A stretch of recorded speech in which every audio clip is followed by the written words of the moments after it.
बुल्ली ने 2 दिन पहले ही एक पिज्जा स्टोर में डिलीवरी बॉय का काम शुरू किया है। बुल्ली सुबह 10 बजे से रात 10 बजे तक पिज्जा डिलीवर करता है। बुल्ली अपनी शिफ्ट का लास्ट पिज्जा डिलीवर करके जैसे ही स्टोर पहुंचा, बॉस ने बुल्ली को देखते ही डांटना शुरू कर दिया। बुल्ली, तुमने टाइम देखा है, पूरे आधे घंटा लेट हो तुम्हें पता होना चाहिए कि हमें टाइम पर पिज्जा डिलीवर करना होता है, वरना इस नुकसान के पैसे तुम्हें अपने पास से देने पड़ेंगे। पिछले आधे घंटे से ये पिज्जा यहाँ पड़ा हुआ है, जाओ इसे जल्दी डिलीवर करो।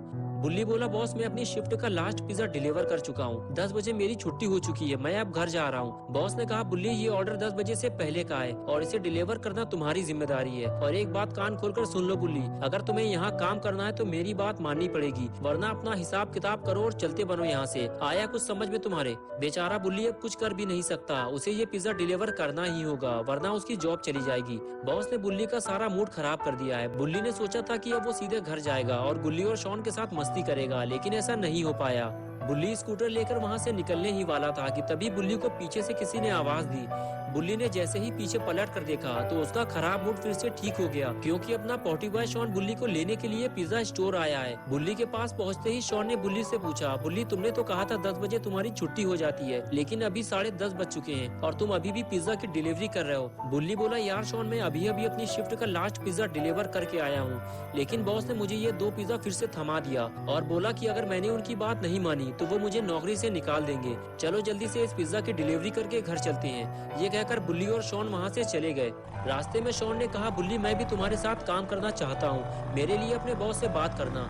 बुल्ली ने कहा, नहीं शॉन, मेरा बॉस बहुत ही खड़ूस आदमी है, मैं खुद ये जॉब छोड़ने की सोच रहा हूँ। शॉन ने कहा, ठीक है बुल्ली, अब तुम जहाँ भी काम करोगे मैं भी तुम्हारे साथ काम करूंगा। और इस तरह बातें करते हुए दोनों पुराने पुल के करीब पहुँचे। बुल्ली को उसी पुल के नीचे से जाना था, लेकिन तभी बुल्ली ने उस पुल के नीचे से आती हुई एक दर्द भरी आवाज सुनी और फौरन अपना स्कूटर रोक दिया। स्कूटर रुकते ही शॉन भी गाड़ी से नीचे उतर गया और बुल्ली से पूछने लगा, बुल्ली तुमने यहाँ स्कूटर क्यों रोक दिया? यहाँ आसपास तो कोई घर भी नहीं है, तो फिर तुम ये पिज्जा किसको देने वाले हो? बुल्ली ने कहा, शॉन लगता है तुमने वो दर्द भरी आवाज नहीं सुनी जो मैंने सुनी है, और वो पुल के नीचे से आ रही थी, मुझे जाकर देखना होगा। और उसके बाद बुल्ली ने अपना स्कूटर बंद किया और धीरे धीरे आगे बढ़ने लगा।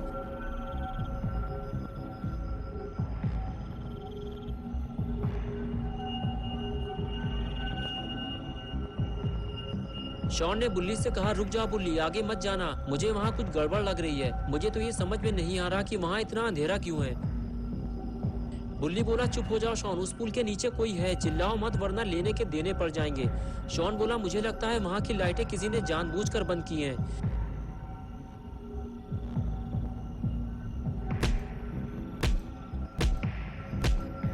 बुल्ली बोला, शॉन अगर तुम्हारे पास टॉर्च हो तो जल्दी निकालो, जल्दी। शॉन बोला, हाँ मेरे पास टॉर्च है, अभी निकालता हूँ। बुल्ली, ये रही टॉर्च, बताओ अब इसका क्या करना है? बुल्ली बोला, टॉर्च सामने मारो शॉन, वहाँ पे कोई खड़ा हुआ है। शॉन ने जैसे ही टॉर्च मारी दोनों के होश उड़ गए।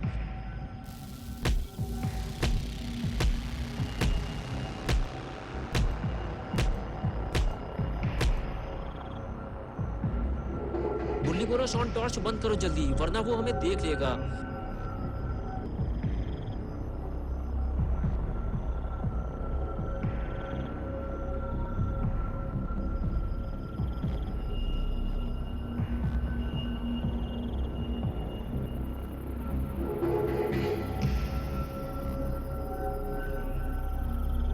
खूनी पी के वहां से जाते ही बुल्ली ने शॉन से कहा, शॉन कूदो जल्दी और निकलो यहाँ से।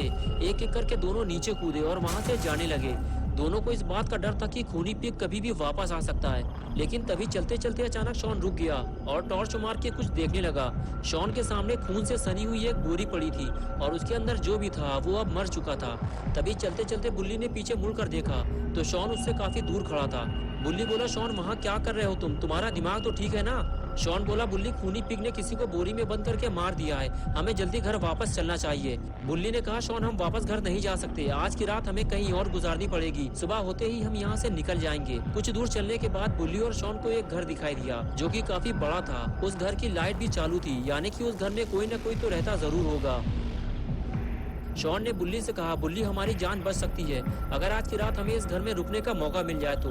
बुल्ली ने कहा, मुझे नहीं लगता कोई हमें जाने पहचाने बिना अपने घर में रात गुजारने देगा, हमारे आसपास कोई है शॉन, हमें ये काम जल्दी करना होगा। शॉन बोला, मुझे लगता है आज की रात हम दोनों मरने वाले हैं बुल्ली, हमारे पास खूनी पिग से लड़ने के लिए कोई हथियार भी नहीं है। और फिर दोनों बातें करते हुए घर के दरवाजे तक पहुँचे और दरवाजा पीटने लगे।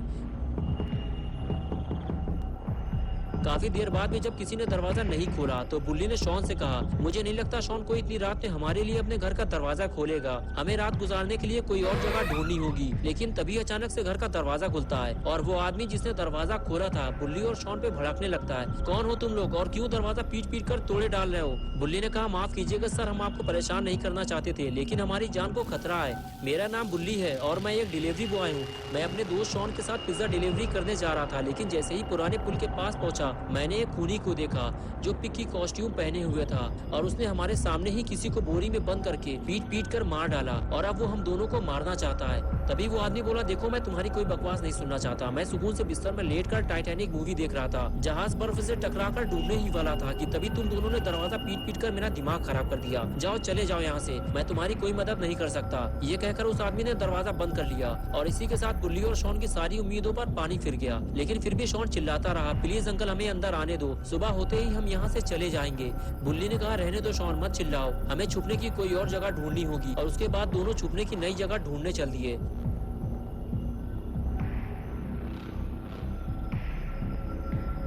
शॉन ने कहा, बुल्ली इस तरह हम कब तक मारे मारे फिरते रहेंगे? ऐसे तो हमें खूनी पिग आसानी से देख लेगा और हम मारे जाएंगे। बुल्ली बोला, नहीं शॉन, ऐसा कुछ नहीं होगा, खूनी पिग हमें इतनी आसानी से नहीं मार पाएगा। लेकिन ये आवाज कैसी है? शॉन बोला, बुल्ली लगता है खूनी पिग आ गया है, ये किसी के कूदने की आवाज थी। बुल्ली ने कहा, शॉन चलो यहाँ से, हमें यहाँ से हटना होगा, आओ मेरे पीछे। ये कहकर बुल्ली आगे चला गया और शॉन उसके पीछे पीछे। बुल्ली को लगा घर के पीछे उसे छुपने की कोई जगह मिल जाएगी और फिर खूनी पिग इन दोनों को ढूंढ नहीं पाएगा। लेकिन ऐसा नहीं हुआ, यहाँ छुपने की कोई जगह नहीं है। लेकिन तभी शॉन को खूनी पिग से लड़ने के लिए एक हथियार मिल गया। शॉन ने फौरन ये बात बुल्ली को बताई। बुल्ली ये देखकर खुश हो गया। बुल्ली बोला, चलो शॉन, हमें हथियार तो मिल गया है, अब चलकर छुपने की कोई जगह ढूंढते हैं। और उसके बाद दोनों वहाँ से जाने लगे।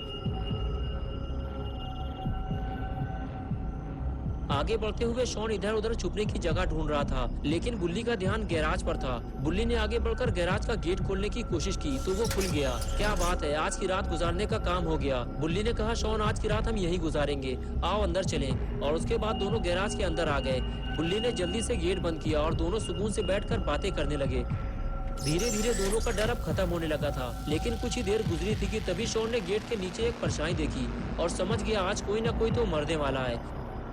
दोस्तों, क्या होगा बुल्ली और शॉन का? क्या ये दोनों जिंदा अपने घर वापस जा पाएंगे या फिर आज की रात ये दोनों गैराज के अंदर ही मार दिए जाएंगे? ये सब हम देखेंगे पार्ट 2 में 20 दिसंबर संडे सुबह 8 बजे। तो दोस्तों, अगर आप पार्ट 2 देखना चाहते हैं तो इस वीडियो को लाइक करें, चैनल को सब्सक्राइब करना और बेल आइकन प्रेस करके ऑल नोटिफिकेशन ऑन करना ना भूलें।